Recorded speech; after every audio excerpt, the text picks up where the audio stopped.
Growing up in Detroit's toughest neighborhoods, it wasn't always easy to dream beyond my childhood circumstances. I was one of 7 children.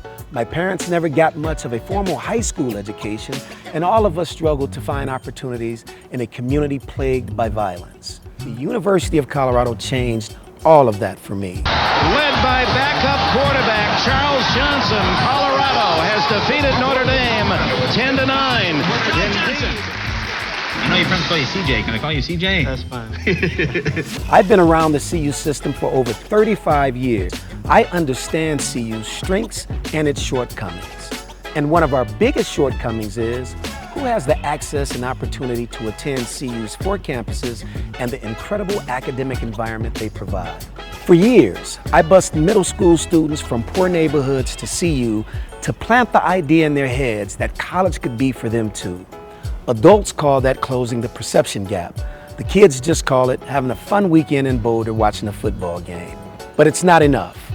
The CU system generates over $17 billion of economic opportunity. We need bold system-wide change if we're going to make CU relevant for Black and brown kids in Northeast Denver, or the sons and daughters of farmers in Eads, or working families in Pueblo, Colorado Springs, Durango, Grand Junction. I'm running because I believe I can unite people together to solve big problems. Here's what I'm focused on.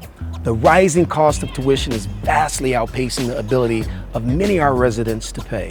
We have a mental health crisis amongst our students that we must address immediately. And we are failing in diversity, equity, and inclusion. I know this oh too well because it's what I do for a living. When I look at the CU system, I see the same conversations happening today that I was having in 1988 when I was president of our Black Student Alliance.